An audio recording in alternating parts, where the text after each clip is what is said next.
올림픽 잘 보고 계십니까? 지난주 화요일까지만 해도요, 이 메달 순위가요, 우리나라가 1등이었어요, 1등. 이게 올림픽 뭐 첫째 날, 둘째 날이 아니고 좀 며칠 진행이 됐는데, 우리나라가 금메달을 초반에 5개나 따가지고요, 딱 지난주 화요일까지 1등이었거든요. 미국도 일본도 중국도 다 우리보다 아래에 있는 거예요. 제가 이걸 딱 보는 순간, 올림픽 딱 여기까지만 하면 좋겠다. 지금까지 파리올림픽을 사랑해 주신 여러분 감사합니다. 딱 폐막하면 좋겠다. 너무 우리가 언제 세계 1등을 해보겠어요. 너무 기분이 좋은 거예요. 그런데 사실 오늘 이 시간 현재 우리나라 순위도요 6등입니다. 6등. 최상위권 굉장히 높은 순위예요. 그런데 이제 우리나라가 지금까지 금메달을 벌써 9개나 땄거든요. 근데 참 재밌는 게 금메달을 9개를 딴 종목은 딱 3종목인데요. 사격, 총 쏘는 거, 양궁, 활 쏘는 거, 펜싱, 칼 쓰는 거. 그래서 어떤 사람이 그러더라고요. 총, 활, 칼을 쓰는 데 있어서는 당해낼 사람이 없는 전투민족이 대한민국이다. 참 신기해요. 어떻게 무기를 들고 하는 거는 절대로 안 져요. 절대로. 지금 기대를 넘어서는 성과거든요. 우리 대한민국 계속해서 응원해 주시기 바랍니다. 근데 이제 누가 우스갯소리로 이 대한민국이 칼 잘 쓰고 활 잘 쓰고 총 잘 쏘는 전투민족이다라고 했는데, 오늘 이 하박국서에 우리보다 더한 전투민족이 등장을 합니다. 바로 바벨론이죠. 하박국 1장 6절부터 8절 보시면 하나님께서 사납고 성급한 한 백성을 불러올 것이다. 그들의 정체가 바로 갈대아 사람이다 라고 이야기하고 있는데요, 성경에서 갈대아 사람들이라는 표현이 나오면 이것은 신바벨론 제국을 의미하는 것입니다. 그 바벨론을 일으켰을 때 그들은, 하나님 말씀하시는 그들의 특징이 무엇입니까? 두렵고 무시무시한, 이 전투를 즐겨하는 호전적인 그런 전쟁광들이다라고 이야기하는데, 그들은요 표범보다 빠르고 이리보다도 사납고 독수리처럼 날쌔게 먹이를 움켜쥐는 무서운 민족이다. 그들을 불러 일으키겠다라는 그런 이야기를 하십니다. 바로 이 구절을 통해 우리는 하박국이라는 선지자가 활동했던 시대를 유추만 할 수 있습니다. 왜냐하면 성경은 하박국에 대해서 그 어떤 정보도 우리에게 주지 않아요. 이 사람이 어디 출신인지, 어디 지역에서부터 활동을 시작했는지, 또 어느 시대 때 활동했는지 우리에게 아무것도 알려주지 않아요. 이름조차도 굉장히 생소하고, 이게 뭐 호박국인지 하박국인지 굉장히 좀 특이한 이름이잖아요. 우리가 뭐 성경 하박국 찾으려면 잘 못 찾아요. 어디 있는지도 잘 모를 정도로 그야말로 무명의 선지자입니다. 그러나 우리가 이 하박국에 대해 알 수 있는 정보는 이 바벨론, 갈대아 사람들 하나님께서 불러 일으키시겠다라는 정황적으로, 이 배경적 정황을 봤을 때, 바벨론이 점점 힘을 키워 각 나라를 침략하고 점령하던 시대니까 시기적으로 보면 일단 유다 나라의 요시야 왕이 죽은 후겠구나. 요시야 왕이 죽을 정도의 시점이 이제 아시리아가 힘을 잃어버리고 바벨론이 패권국으로 등장하던 시기거든요. 그러니까 많은 학자들이 추측할 때 이 하박국의 활동 시기는 요시야의 아들인 여호야김 왕 때부터 유다는 본격적으로 망하기 시작합니다. 나라가 완전히 망국의 길로 들어선 바로 그 시대, 여호야김 시대에 활동한 선지자가 이 하박국이 아니겠는가, 이렇게 대부분의 학자들이 추측을 합니다. 그러니까 하박국이 살던 시대의 상은요 굉장히 정치, 사회, 경제적, 군사적으로 혼란스러운 시대입니다. 사회 구석구석마다 부조리가 가득했고요, 종교적으로도 타락했어요. 영적으로 굉장히 타락해 있고 사회 정의가 실종되어 있는, 그야말로 하나님의 백성, 하나님의 나라라고 하기에는 생지옥이 따로 없다 할 정도로 심각한 상태였기 때문에 이런 어두워져만 가는 시대 가운데 하박국은 하나님, 이 나라를 좀 돌아보아 주십시오라는 부르짖음으로 이 성경이 시작이 됩니다. 하박국은 뭐 자신에 대해 구구절절히 아무것도 설명하지 않고 시작부터가 하나님 어떻게 이러실 수가 있습니까? 라는 부르짖음입니다. 하나님, 이 나라, 이 백성을 보십시오. 하나님의 백성이라 말하는 이들 가운데 패역함이 가득하고 강포가 가득합니다. 언제까지 이들을 이대로 놔두시겠습니까? 그게 하박국 1장 2절이에요. 내가 하나님께 부르짖습니다. 그런데 하나님 왜 기도를 듣지 않으십니까? 어느 때까지 우리를 이 절망적인 상황 가운데 버려두시겠습니까? 라고 부르짖죠. 우리도 이렇게 기도할 때 있지 않습니까? 하나님, 나는 언제까지 이렇게 살아야 됩니까? 하나님, 나는 언제까지 이렇게 참아야 됩니까? 언제까지 나는 이렇게 손해만 봐야 됩니까? 내가 답답한 마음으로 하나님께 부르짖고 있는 기도의 제목이 있다면 오늘 하박국의 심정과 조금 우리의 마음이 통할 것 같아요. 그런데 우리가 지금 새벽에 묵상하고 있는 예레미야서를 보면 예레미야 선지자는 뭐라고 합니까? 예레미야 33장 3절에 우리가 하나님께 부르짖으면 하나님이 어떻게 하시겠다고요? 응답하실 것이다. 그리고 우리가 알지 못하는 그 은밀한 일들까지 보여주실 것이다. 아멘이시죠? 근데 실제로도 그렇습니까? 옆 사람 보고 한번 인사하시죠. 응답이 잘 됐디까? 아니, 제가 지금 이렇게 갈라치기를 하면 안 되는데 제가 두 선지자를 좀 싸움을 붙여볼게요. 예레미야는 뭐라 그래요? 부르짖어라, 응답하겠다. 근데 오늘 하박국은 뭐라 그래요? 부르짖어도 안 들으신다. 자, 누가 더 신령한 선지자로 보이십니까? 아니, 우리의 경험을 가지고 이야기를 해보세요. 부르짖으면 그분이 반드시 응답하신다, 예레미야. 2번, 부르짖어도 그분은 묵묵부답이다, 하박국. 누가 더 신령해 보이세요?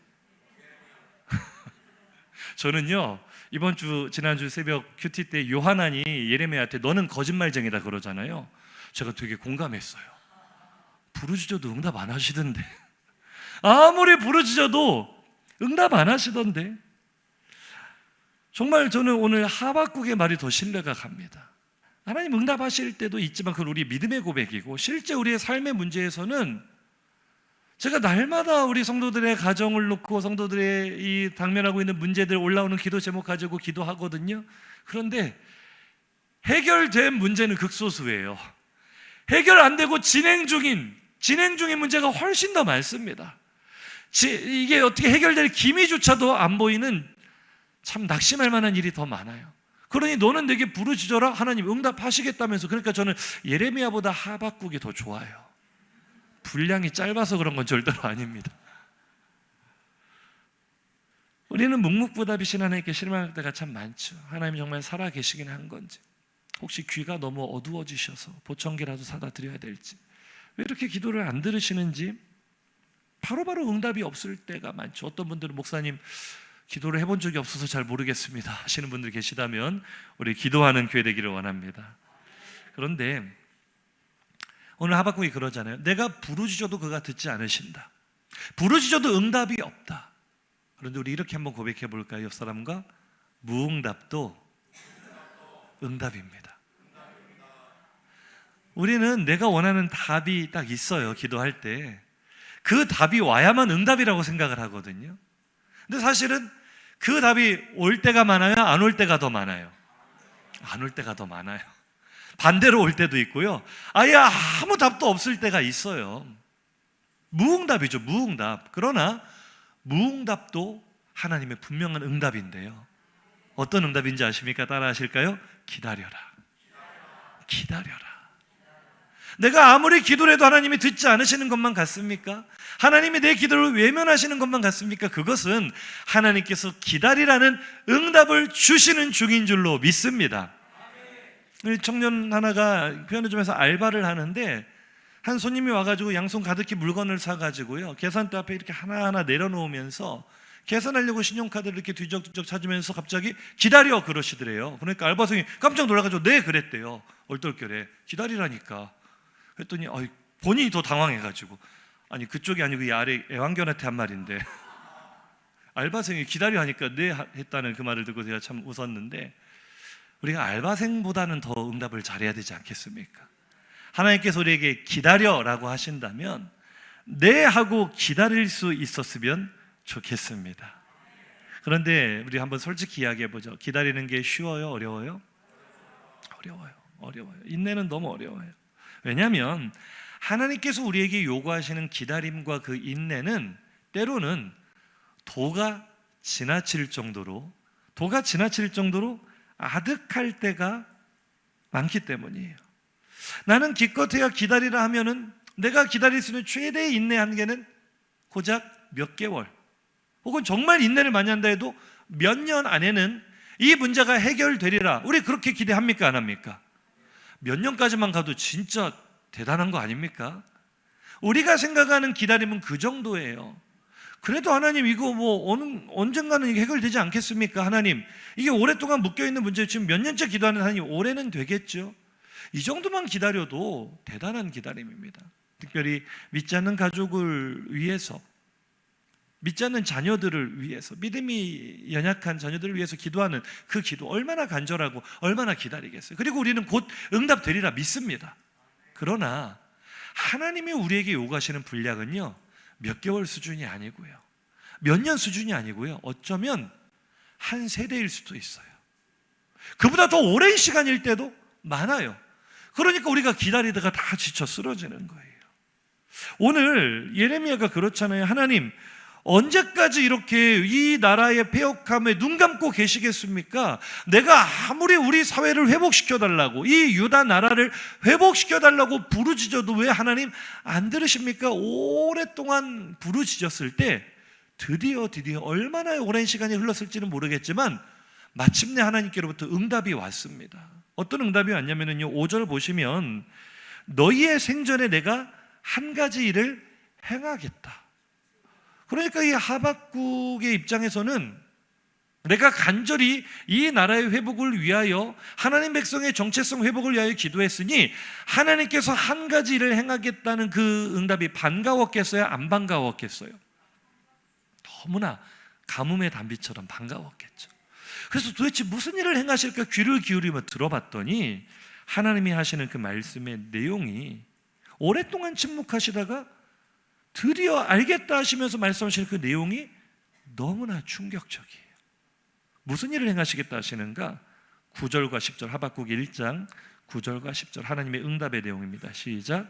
그들은 다 강포를 행하러 오는데 앞을 향하여 나아가며 사람을 사로잡아 모으기를 모래같이 많이 할 것이요, 왕들을 멸시하며 방백을 조소하며 모든 견고한 성들을 비웃고 흉벽을 쌓아 그것을 점령할 것이야. 이게 무슨 충격적인 말이야. 그래 하박국, 내가 네 기도대로 너희 속의 죄악을 제거하겠다. 너희 속의 패역과 강포를 제거하겠다. 하나님 기다리던 말씀입니다. 어떻게 해요? 니들보다 더 나쁜 놈들을 내가 불러올 거야. 니들보다 더 악한 민족을 내가 불러올 거야. 이리보다 사납고 독수리보다 날쌔고 표범보다 더 빠른 그 무시무시한 전토 민족을 불러와서 니들을 싸그리 망하게 할 거야. 철저하게 무너뜨리고 다 바벨론으로 사로잡아 갈 거야. 충격이에요, 아니에요? 이게 하박국이 기대한 응답이었을까요, 아니었을까요?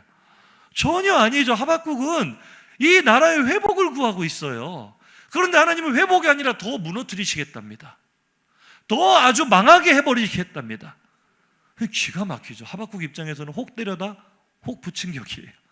그래서 이 응답을 듣자마자 하박국이 태도가 180도 바뀌어서요, 하나님 잠깐 스톱, 하나님 스톱, 우리 한번 인간적으로 생각 좀 해봅시다. 하나님 이게 말이 됩니까? 하나님은 정의로우신 분 아닙니까? 공의로우신 하나님께서, 비록 우리가 악한 거는 그래요, 하나님 우리는 심판당에 마땅합니다. 거기에 대해서는 하박국이 할 말이 없어요. 자기가 여태까지 기도한 제목이 그거 아닙니까? 우리는 너무나 악합니다.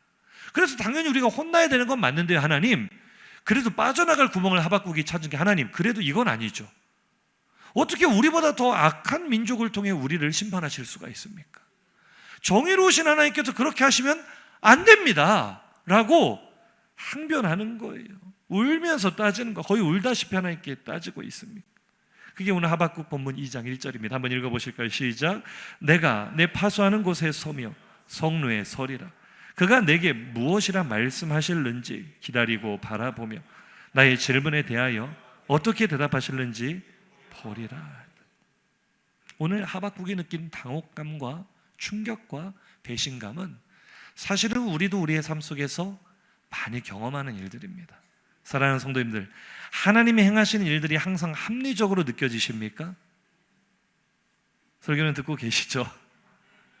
나를 대하시는 하나님의 손길이 때로는 좀 불공평하다, 불합리하다 느껴지시는 적이 있으신 분들은 아멘 한번 해보세요. 큰일 났네요. 전부 다 지금 반역자들이네, 반역자. 근데 솔직히 우리 다 느낍니다. 하나님 어떻게 이루실 수가 있어요? 하나님 해도 너무하는 거 아닙니까? 우리가요 정말 당당하게 내가 아무리 생각해봐도 이건 아니다 싶은 하나님의 일하심이 분명히 있다고요.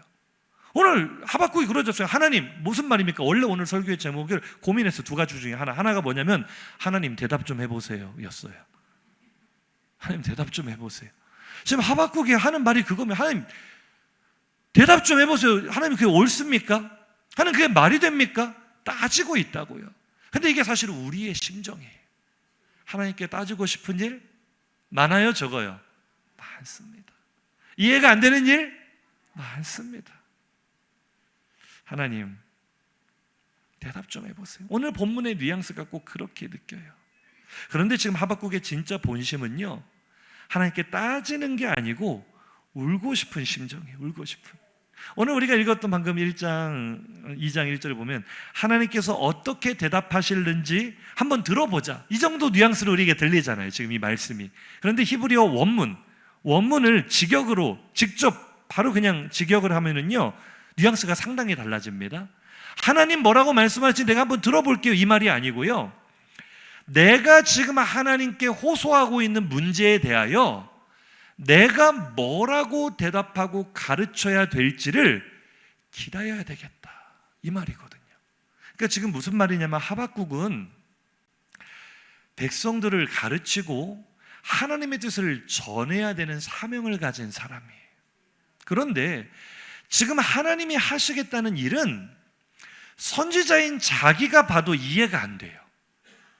그래도 하나님과 친밀한 관계를 가지고 하나님을 경외하고 있는 하박국의 입장에서도 도무지 납득이 안 돼요. 하나님이 지금 하시겠다고 하는 일이요. 그래서 지금 하박국은 괴로운 거예요. 하나님, 나도 이해 못하는 이 고통을 내가 뭐라고 설명할 수 있겠습니까?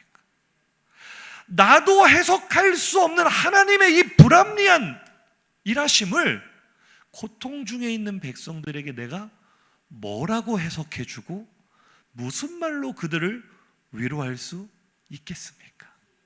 이 질문이에요. 지금 하박국의 시작은요, 하박국의 그 답답한 심정이 그대로 녹아들어가 있는 거예요. 하나님은 이미 일을 결정하셨습니다. 그대로 하실 겁니다. 그럼 하박국 입장에서는 하나님의 뜻이 이러하시다라고 설명을 해야 된다고요. 그들이 하나님을 경외할 수 있도록. 그런데 만약에 백성들 가운데 질문을 하잖아요. 선지자님 한번 대답해 보십시오. 우리가 죄 때문에 이렇게 호되게 당한다는 것은 인정하겠습니다. 그렇지만 저 바벨론은 뭡니까? 우리보다 더 포악하고 더 악하고 더 하나님을 무시하는 저들은 무슨 자격으로 우리를 심판하는 겁니까? 라고 질문했을 때 하나님, 난 뭐라고 대답해야 돼요? 하나님, 내가 뭐라고 말할 수 있어요? 하박국은 지금 하나님 앞에 절규하고 있는 거예요. 절규. 자기는 하나님을 신뢰하지만 그걸 어떻게 설명할 길이 없어. 사실 우리 모두의 고민이기도 합니다. 불신자들이 내가 예수 믿자고 전도했을 때 우리 하나님 참 좋으신 분이라고 우리가 그분을 소문내고 자랑했을 때 그분들이 이해되지 않는 인생의 문제들을 가지고, 납득이 안 되는 인생의 문제들을 가지고 하나님이 살아계시면 어떻게 내 인생에 이런 일이 생길 수 있느냐라고 물었을 때 뭐라고 대답하시겠어요? 솔직히 공감되지 않으세요? 나도 좀 그래. 나도 좀 그분이 이해가 안 될 때가 많아. 나도 그분이 좀 폭군처럼 느껴질 때가 많아. 그렇게 대답하시겠어요? 사실은 우리가 이해되지 않는 하나님의 일하심이 우리의 삶에 너무나도 많은 거죠. 그 하나님의 일하심, 답답해하는 하박국에게 오늘 하나님께서 말씀해 주십니다. 하나님 뭐라고 대답할까요? 하나님의 대답을 기다리는 그에게 하나님은 우리의 삶에 펼쳐지는 답답하고 괴로운 일들, 나의 기대와 소망이 다 무너지고 도리어 반대로만 이상한 쪽으로 펼쳐지는 우리의 인생들, 그 고난 중에 기도하고 부르짖었으나 더 큰 고난을 만난 성도들을 위로하시는 하나님의 음성이 오늘 하박국에게 임한 거예요. 그게 오늘 본문의 내용인데요. 2장 2절입니다. 한번 읽어볼까요? 여호와께서 내게 대답하여 이르시되 너는 이 묵시를 기록하여 판에 명백히 새기되 달려가면서도 읽을 수 있게 하라. 지금부터 하나님이 해주시는 말씀이 답이 될 거다. 그런데 달려가면서도 읽을 수 있게 하라, 이것도 약간 의역인데요, 히브리어 원어를 직역하면은 이런 뜻입니다. 읽은 자가 달려가도록 하라. 그러니까 하나님이 지금 주시는 대답의 의미를 먼저 깨달은 자가 달려가며 그것을 알려라라는 뜻이에요.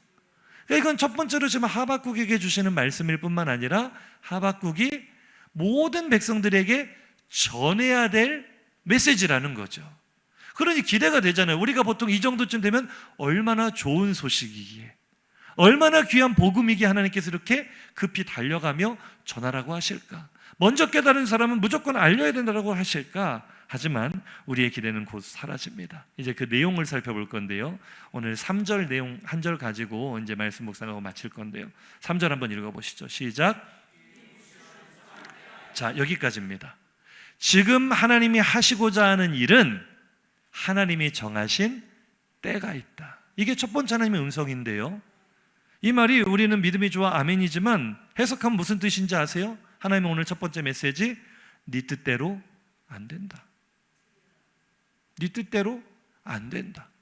하박국이 바라는 건 뭐예요? 하나님, 바벨론에 침략 당하지 않고 이 예루살렘 하나님의 도성이 무너지지 않고 회복되기를 바랍니다. 하나님 그렇게 하실 수 있잖아요. 하나님 우리에게 회개 운동을 일으키실 수 있잖아요. 그게 하박국의 뜻이에요. 오늘 하나님께 부르짖고 있는 하박국의 의도는 그거예요. 하나님, 살살 때려주세요. 망할 정도로 우리 때리지 마시고 알아듣게 좀 타일러서 우리를 다시 회복시켜 주세요. 하나님 말씀하십니다. 하나님의 정하신 뜻이 있다고요. 아멘. 하나님이 정하신 때가 있다고요. 우리는 하나님께 간구할 때요, 다 내 뜻을 기준 삼아 답을 정해 놓습니다. 하나님, 이때 이러한 방법으로 이렇게 해주셔야 응답입니다. 우리 그럴 때 많지 않습니까? 내가 주인인 내가. 근데 하나님 말씀하시죠. 하나님의 일하심은 네 뜻대로가 아니야. 네 시간이 아니야. 내 뜻대로 내 시간에 내가 행할 것이다. 할렐루야. 사랑하는 성도님들, 왜 내 문제 해결해 주지 않으세요라고 울며 불며 매달리고 계십니까? 그런데도 하나님이 내 기도 안 들어주시는 것 같아 서운하십니까? 하나님이 듣고 계십니다. 그리고 아직 하나님의 때가 이르지 않았을 뿐입니다. 우리는 그 때와 시기를 알 수 없으나 하나님의 일하심을 믿으며 그분의 선하심을 믿으며 다만 기도할 뿐입니다. 실망하지 마시고 포기하지 마시고 다시 기도의 자리로 나오기를 주의 이름으로 축복합니다. 계속 하박국 2장 3절을 읽어보죠. 노란 글씨 끝나는 데까지 시작부터 시작. 이 묵시는 정한 때가 있나니 그 종말이 속히 이르겠고. 자, 여기까지입니다. 하나님께서 오늘 그 대답을 구하는 하박국에 주신 두 번째 메시지는요, 이것도 좀 충격적이에요. 두 번째는 고난은 피할 수 없다라는 거예요. 종말이 속히 이르겠다 할 때 이 종말은 유다의 종말을 의미하기도 하지만 궁극적으로는 바벨론의 종말을 말씀하고 계세요. 그러니까 지금 하박국은 고난을 피할 길을 구하고 있거든요. 하나님, 꼭 그렇게 악한 민족을 통해서 자기 백성을 심판하셔야만 하겠습니까? 그렇게 하지 마시고 이 고난 없이 우리를 회복시켜 주십시오로 구하고 있는데, 하나님은 이 종말은 속히 임할 것이다. 그 말은 뭐예요? 유다가 망하는 건 기정사실이고 너희 예루살렘이 완전히 철저하게 파괴되는 건 기정사실이고 그 후에 바벨론까지도 망할 것이다. 이것을 내가 정했다라는 의미예요. 우리는 자꾸만 눈앞의 고난과 문제를 빨리 해결해 주기를 바라시지만 하나님의 일하심에는 그 고난마저도 우리의 회복을 이루는 선한 도구가 된다는 사실을 기억하시기 바랍니다. 내가 볼 때는 하나님이 왜 꼭 이렇게까지 하시는가 이해가 안 되죠. 십자가는 이해가 되십니까? 왜 아들의 생명을 그렇게 참혹하게 십자가에 죽게 하시면서까지 우리를 구원하시는가? 꼭 그렇게만 하셔야 되는가? 우리는 이해가 안 돼요. 그러나 그게 하나님의 지혜입니다. 우리가 측량할 수 없는 하나님의 공의를 만족시키는 하나님의 지혜입니다. 오늘 내 삶에 이해가 안 되는 고난이 닥쳐왔어요. 그거를 나의 관점으로, 나의 세계관으로 해석하려고 아무리 노력을 해도 해석이 안 되실 거예요. 하나님의 관점으로 바라볼 때 이해할 수는 없어도 우리는 이상한 일이 아니라고 여길 수 있습니다. 그분은 모든 것을 합력하여 선이 이루어지게 하시는 선하신 분이기 때문입니다.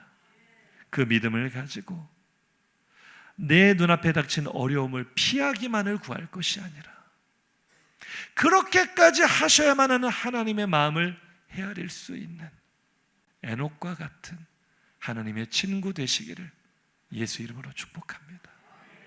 나를 아프게 징계하셔서까지라도 나를 회복시키기 원하시는 하나님의 진심을 깨닫는다면 우리 삶의 많은 원망과 분노들이 사라지게 될 줄 믿습니다.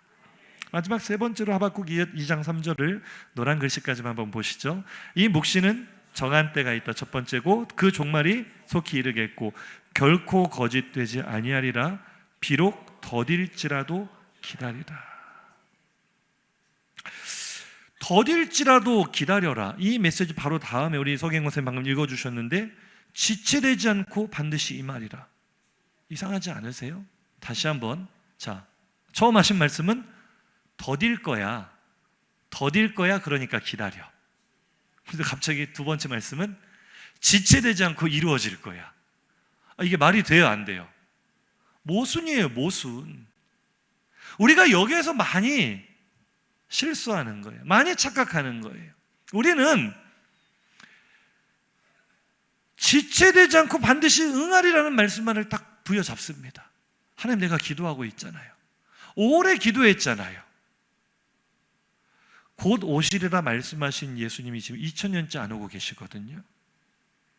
제가 별명이 거북인데 예수님의 별명은 군뱅이로 지어야 되지 않을까라는 생각을, 아니 금방 오시겠다 그래서 금방, 할렐루야, 주님이 직접 하셨다니까요. 근데 아직도 오고 계시는 중이에요. 얼마나 멀리서부터 오시는지. 2000년, 자그마치 2000년입니다. 그러나 하나님께는 하루가 1000년 같고 1000년이 하루 같은. 옆 사람 보고 인사하시죠. 이제 이틀 지났습니다.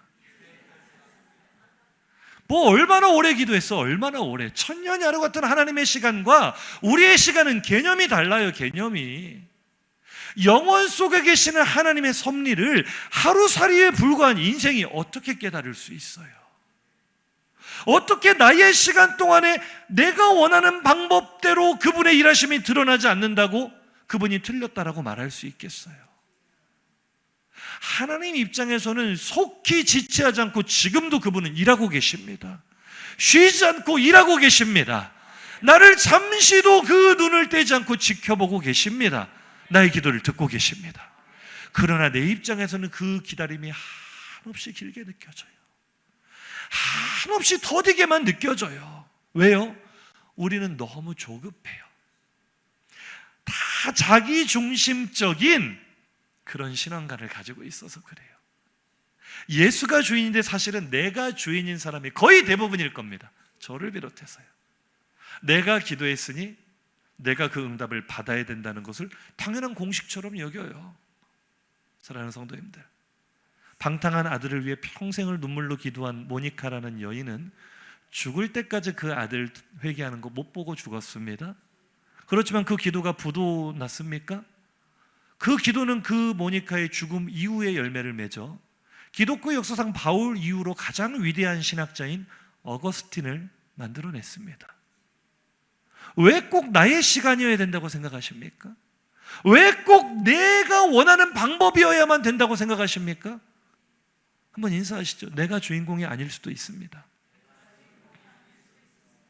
우리 이제 막 비전을 듣고 온 우리 청년들이 들을 때는 아니, 무슨 소리야, 우리가 주인공이라고 듣고 와는, 이제 그거는 그분의 수준이고 우리는 조금 더 깊은 수준으로 바라보면 꼭 내가 주인공이어야 할 필요는 없는 거예요.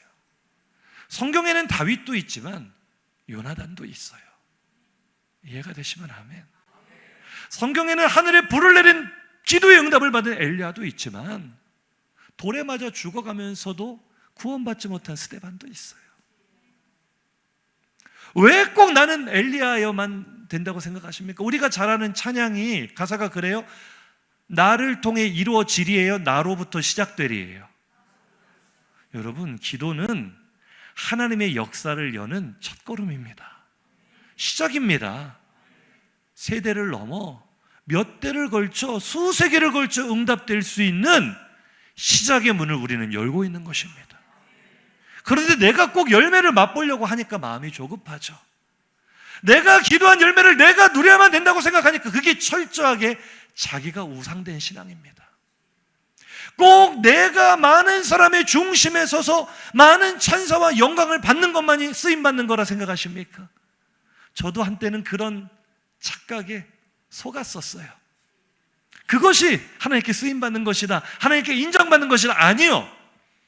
평생을 이름 한번 드러내지 못하고 무명의 선지자로 아무 족적을 남기지 못하고 끝난다 할지라도 그의 부르심에는 그것이 쓰임받은 것입니다.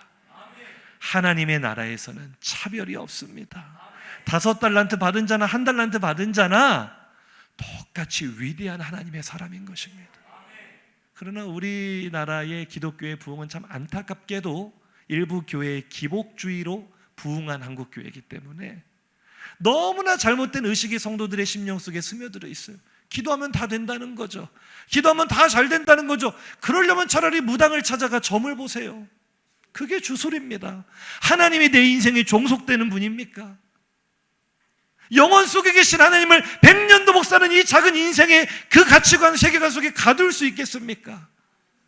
나를 높이셔도 하나님의 일하심이요, 나를 낮추셔도 하나님의 일하심이요, 부도 은혜입니다. 빈도 은혜입니다. 건강도 은혜입니다. 병약함도 은혜입니다.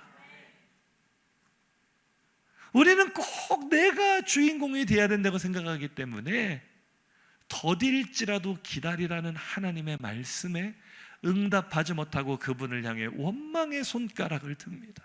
이러실 수가 있습니까? 내가 뭐가 그렇게 중요한데, 구원받은 은혜만 가지고 평생 하나님 찬양하다가 죽어도 인정 못 받으면 어때요? 그래도 인정은 받아야만 되겠어요? 할렐루야. 아니, 우리 솔직히 인간적으로 한번 생각을 해보자고요. 우리 교회 좋으세요, 안 좋으세요? 아니, 그냥 입 바른 소리 말고 제가 엎드려 절 받고 싶은 게 아니고, 우리 교회 예배 좋아요, 안 좋아요? 저는요, 뭐 잘하고 못하고를 떠나서 매 순간 매 순간 오늘이 마지막이라고 생각하고 예배를 준비합니다. 진짜 생명을 쏟아 부어요. 그런데 제가 감사하게도 하나님께서 그런데 별로 관심을 안 두게 해주셔서 살기는 사는데, 우리 교회 예배가 유튜브에 올라가면 몇 명이나 봅니까? 10명이나 봐요? 20명은 봅니까? 인간적으로 생각하면요, 자괴감이 밀려와요. 이게 내 수준이구나, 이게 나에 대한 평가구나, 이게 우리 교회에 대한 평가구나, 자괴감이 밀려와. 그런데 이렇게 뭐 함부로 다른 교회를 말해서는 안 되겠지만 그냥 매너리즘에 빠져 있어도 수천 명, 수만 명이 그 예배를 보는 교회들도 있어요. 인간적인 눈으로 보면 나는 뭔가라는 생각이 들겠어요, 안 들겠어요? 들죠. 그게 속는 거예요. 저 사람은 저렇게 위대하게 유명하게 쓰임받으니까 나도 그렇게 돼야만 쓰임받는 거다? 그 사람 평생 하나님 나라 행복 못 누립니다. 그 자리에 올라가도 못 누립니다. 올라가 보세요. 하늘 위에 하늘이 또 있어요. 그게 인간의 욕망의 늪이에요, 늪. 지금 내가 원하는 기도 응답되면 만족하고 살 것 같으세요? 이 문제만 해결되면 평생 찬양하고 살 것 같으세요? 바닥 밑에 지하실이 있습니다. 끝이 없어요. 하나님의 일하심을 내 생각 속에 가두지 마시고, 나의 짧은 지식 속에 그분을 판단하지 마시고, 하나님의 나라가 이루어지는 데 있어서 조연이 필요하시다면, 엑스트라도 필요하시다면 기꺼이 제가 하겠습니다. 이게 진짜 하나님이 찾으시는 사람인 줄로 믿습니다. 오늘 이 설교가 오후까지 연결되거든요. 굉장히 오늘 중요하고 깊은 메시지예요. 꼭 참여하시기를 주의 이름으로 부탁드립니다. 자기중심적인 성공신화에 속지 않으시기를 주의 이름으로 축복합니다. 그런데 이제 여기까지 하는 메시지를 듣고 나면은요, 그럼 뭐 내가 원하는 대로 되지도 않을 거고 고난도 못 피하고 뭐 나는 주인공도 아닌데 뭐 그냥 나는 뭐 굿이나 보고 떡이나 먹으면 되겠는데 내가 할 일이 뭐가 있어, 하나님이 알아서 다 하실 건데, 이렇게 오해할 수 있잖아요. 그러나 오늘 이 하박국의 고백이 너무나 중요한 겁니다. 하박국이 오늘 뭐라고 합니까? 2장 1절 크게 한번 읽어보시죠. 시작.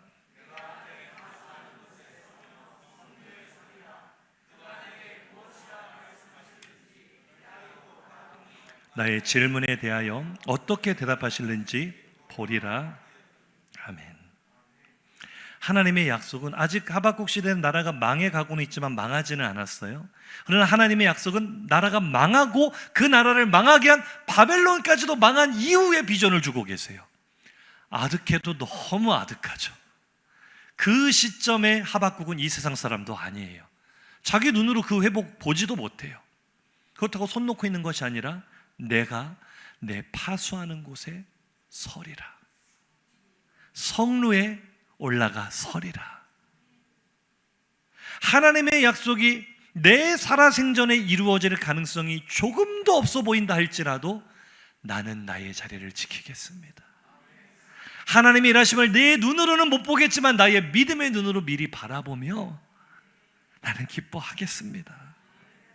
이것이 바로 성도의 삶인 줄로 믿습니다.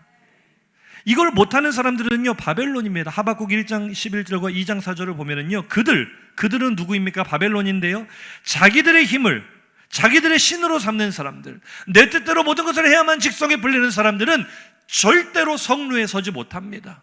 응답이 없는 일에, 나의 유익이 없는 일에 정성을 들이지 않아요. 시간을 투자하지 않아요. 노력하지 않아요. 내가 얻을 수 있는 것에만 자신의 시간과 노력을 투자하는 것이 바벨론의 특징입니다. 그러나 의인은, 읽어보시죠. 2장 4절 의인은, 시작. 의인은 그의 믿음으로 말미암아 살리라. 할렐루야. 믿음은 무엇입니까? 바라는 것들의 실상입니다. 보지 못하는 것들의 증거입니다. 알아요. 내가 못 볼 거라는 걸 알아요.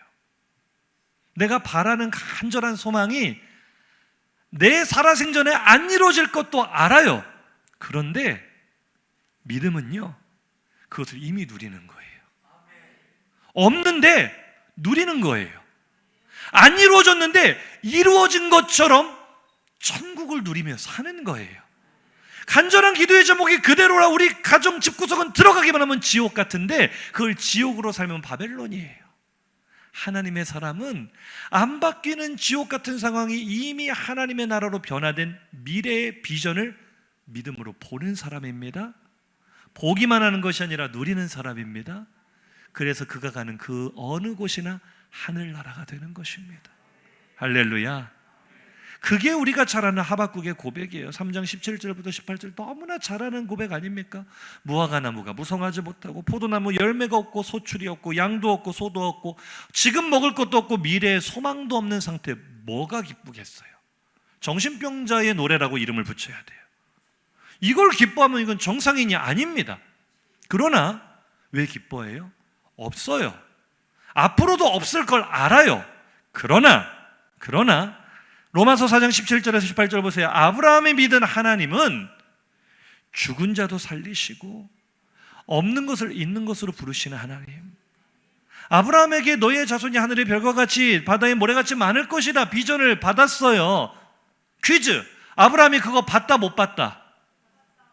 뭘 받겠어요? 금방 죽었는데. 아들 하나 놓고 죽었는데 뭘 받겠어요? 뭘? 인간의 눈으로 보자면 하나님의 약속은 아브라함의 인생에 있어서는 부도난 것처럼 보입니다. 그러나 아니에요. 아브라함은 가능성이 없다는 걸 알면서도, 자신과 사라의 몸이 이미 죽은 자와 같다는 걸 알면서도 그가 여호와를 믿었다라는 것은 없는데 있는 것으로 받아들인 것입니다. 하나님을 신뢰한 것입니다. 할렐루야. 그러니 열매가 없어도 기뻐할 수 있어요. 왜요? 열매가 많을 거니까. 내 때가 아니어도 많을 거니까. 소출이 없어도 행복해요. 왜요? 엄청난 소출이 있을 거니까. 빈자리가 많아도 감사해요. 왜요? 줄을 서서 예배드리는 교회가 될 거니까. 언제라 그런 말씀드리지 않겠습니다. 그건 저도 모릅니다. 믿음은 바라는 것들의 실상입니다. 보지 못하는 것들의 증거입니다. 울산 땅이 아무리 영적으로 척박하고 목회하기 힘들고 예수 믿기 힘들어도 우리는 실망하지 않아요. 머지않아 이 땅이 하나님의 축복의 땅이 될 거니까요. 보는 겁니다. 그러지 않고서야 하나님이 심심해서 저를 여기로 데려오시지는 않았을 거 아니에요. 별로 믿음이 안 가세요? 너 하나 있다고 뭐가 달라질까 싶으세요?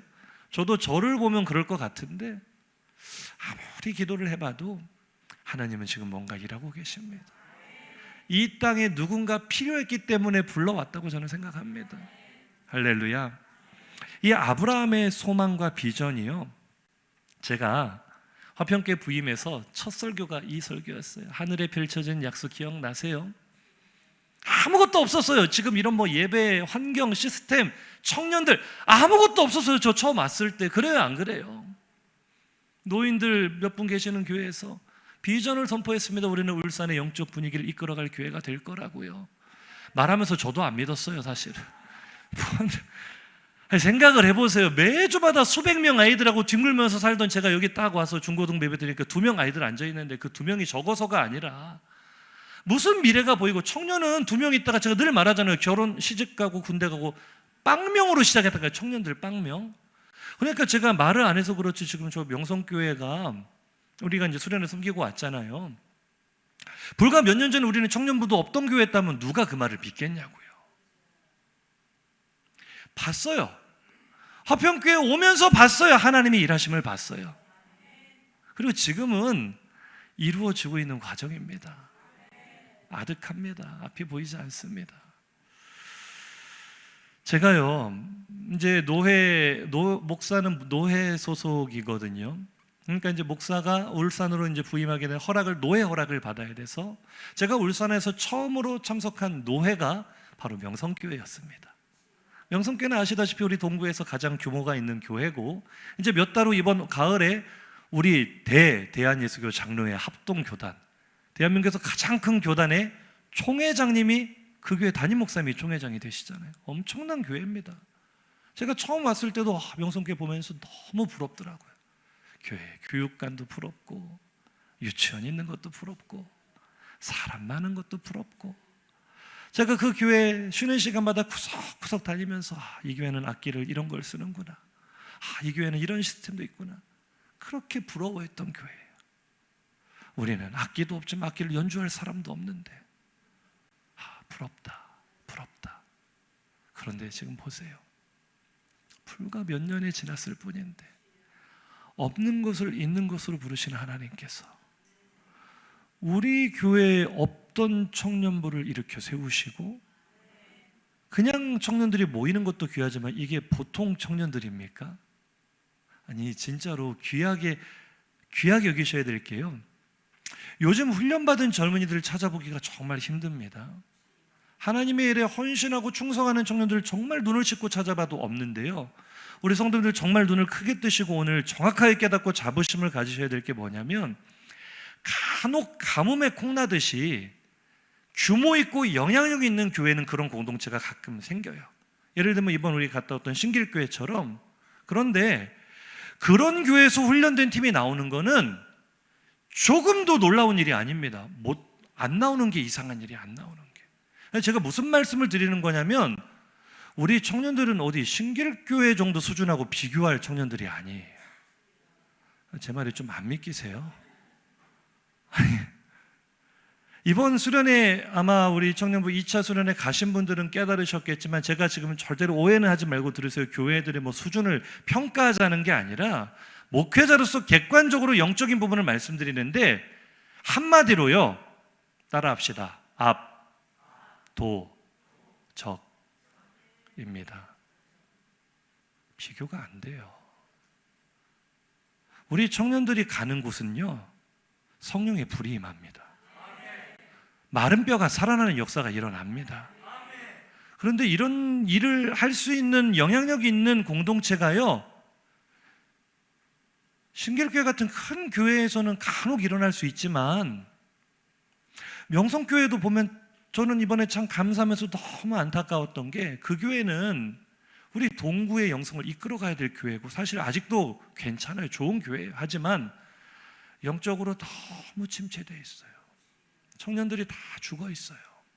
어떻게 예배를 드려야 되는지, 어떻게 수련회를 해야 되는지조차도 몰라요.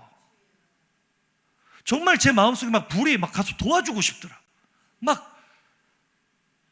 할렐루야.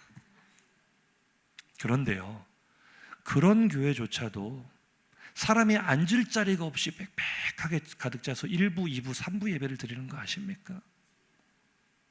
저는요, 6년 동안 목회하면서 이게 기가 막힐 저의 기도 제목입니다. 하나님, 대한민국, 우리 성도들 대한민국 전국 방방곡곡을 찾아보십시오. 본교회 예배당도 못 채워서 허덕거리는 교회에 이런 역사가 일어나는 케이스가 있으면 찾아와 보십시오. 제가 삼계탕 2그릇 사드리겠습니다. 말복대 없어요.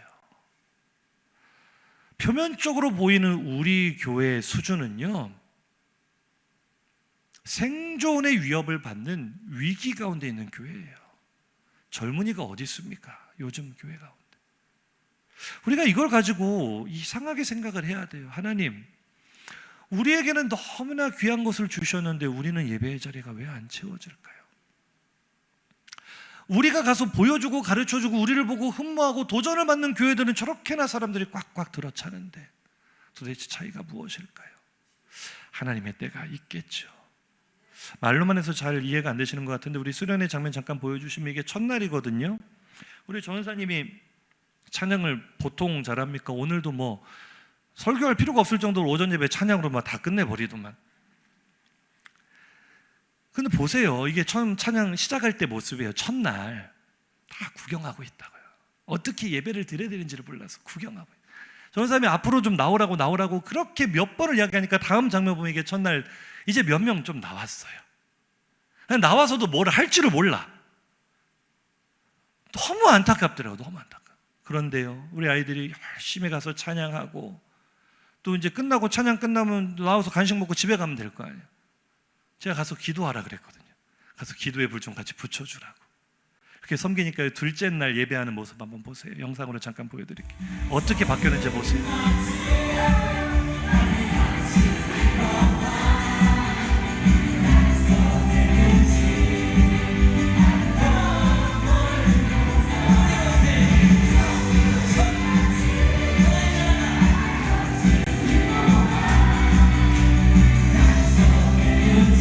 같은 교회, 같은 장소입니다. 첫째 날과 둘째 날.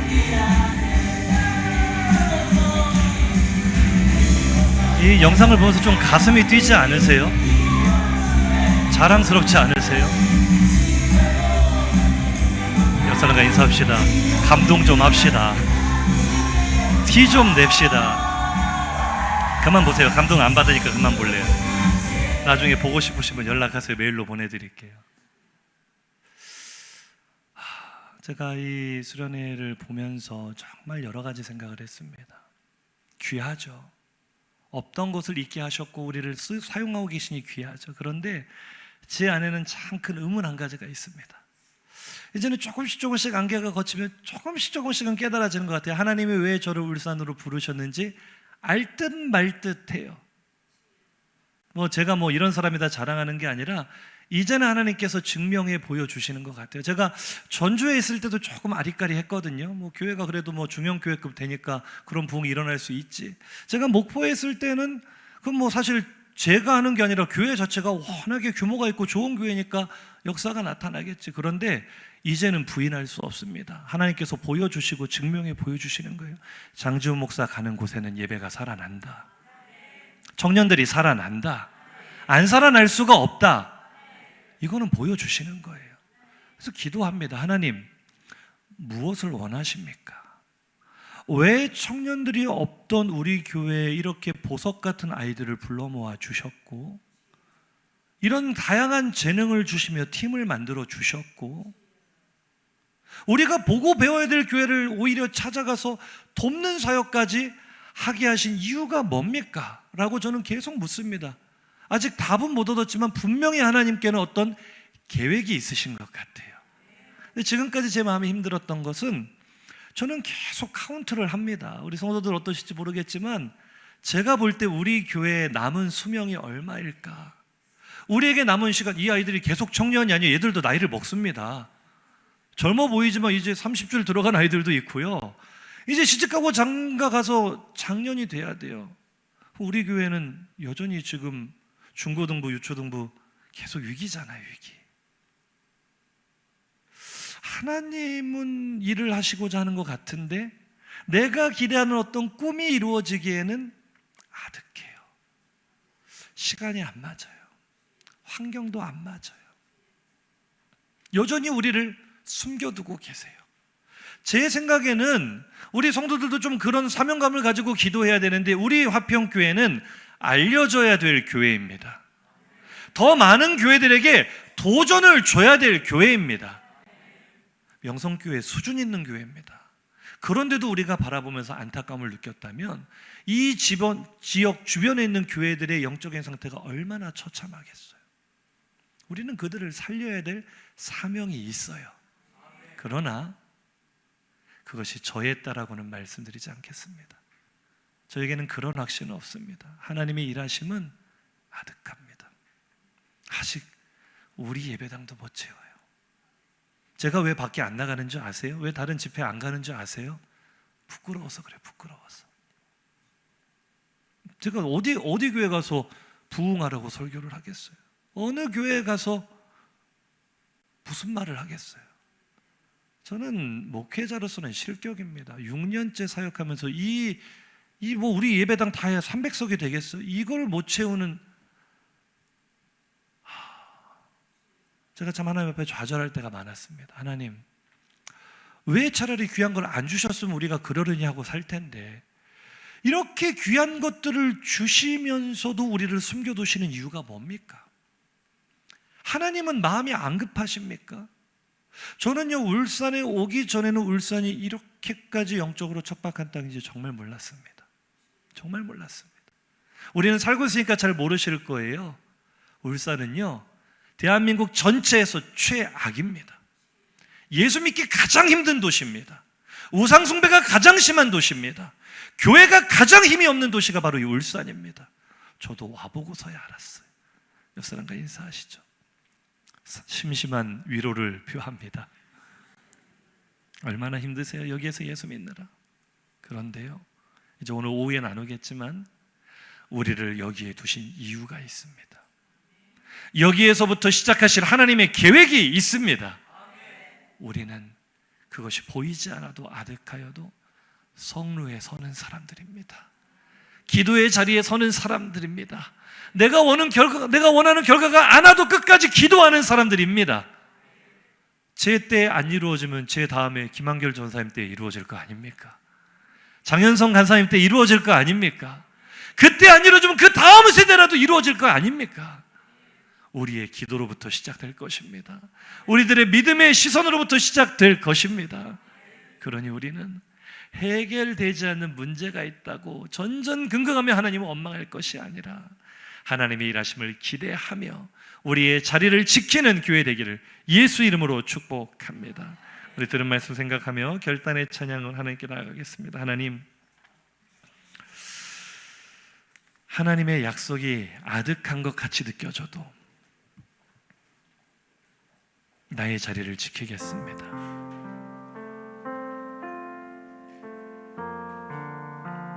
내가 다윗으로 부름받았다면 벌써 기꺼이 나를 드렸겠지요. 내가 사무엘로 부름받았다면 기꺼이 나를 드렸겠죠. 그러나 요나단이라서 실망이 되십니까? 이름 없는 무명의 용사라 실망이 되십니까? 하나님 오늘 그 이름 없는 한 사람을 찾으십니다. 주의 약속이 아득하여도 나의 자리를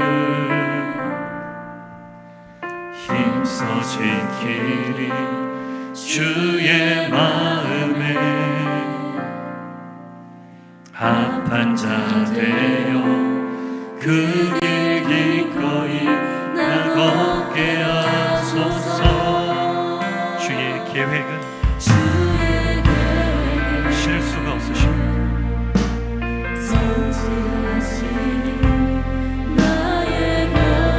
나의 내가 아니더라도 그분은 이루십니다. 그분은 약속을 성취하십니다.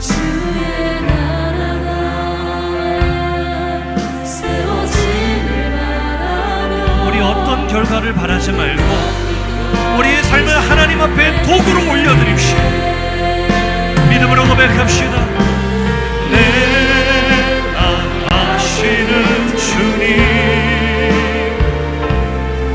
힘겹게 비워낸 바램들 다 내려놓고 주의 위로 전하여 그 진실하신 바라보리. 하나님, 주님의 마음을 알아주시오. 내 뜻을 이루는 것보다 주님의 소원을 이루어드리는 자가 되기를 원합니다. 주는 통로 되어 주의 내 소망보다 더 높으신, 내 꿈보다 더 크신 하나님의 나라를 위하여 나를 드립니다. 내 마음 아시는 주님, 내 마음 아시는 주님. 실망할 때 많았죠. 낙심할 때 많았죠. 내 소망이 다 무너져서 절망할 때가 있었죠. 괜찮아요. 하나님은 일하고 계십니다. 나의 인생보다, 나의 삶의 끝보다 더 멀리 일하시는 하나님, 더 높이 계신 하나님, 하나님을 바라보며 나의 성루에 서겠습니다. 아는 자 되리. 주님의 일하신 빛은 통로로 쓰임받을 수 있다. 걸음이라도 될 수 있다. 오늘 나의 기도는 헛된 것이 아닙니다. 오늘 나의 충성과 헌신은 결코 헛된 것이 아닙니다. 우리 동성으로 기도합니다. 나의 기도는 주 뜻을 이루기보다 내 뜻을 이루기 위해 그 급했기에 답답하지 않았습니까? 하나님이 원망스럽지 않았습니까? 내 뜻은 이루어지지 않아도 괜찮아요. 내 뜻은 어긋나도 괜찮아요. 그분의 섭리 가운데 있습니다. 하나님은 나의 실패를 통해서도 일하십니다. 하나님은 나의 좌절을 통해서도 일하십니다. 끝나지 않았습니다. 왜 우리 가정에는 하나님의 복이 임하지 않느냐고 답답해 하십니까? 하나님이 일하고 계십니다. 내가 원하는 때 내가 원하는 방법으로만 응답되어야 하나님이 사랑하시는 게 아니라고요. 정말 하나님이 찾으시는 사람은 높은 곳에 올라가 하나님의 은혜를 망각하고 마치 자신이란 것처럼 드러내는 사람이 아니라 늘 쓰라린 실패의 아픔을 가지고 살아가지만 그 실패의 환경 속에 하나님의 마음을 헤아리며 여전히 일하고 계시는 하나님의 도구가 되기를 위해 성루에 올라가는 사람입니다. 내 눈으로는 희망의 증거를 아무것도 못 볼 것을 알면서도 파수하는 곳에 올라가 보이지 않는 미래의 비전을 바라보는 사람입니다. 하나님, 내 눈으로 못 봐도 괜찮아요. 하나님, 내가 누릴 영광이 없어도 괜찮아요. 오늘 나의 무릎을 통하여, 오늘 나의 기도를 통하여 하나님의 뜻이 이루어진다면 나는 무화과 나무가 무성하지 않아도 감사합니다. 소출이 없어도 기뻐할 수 있습니다.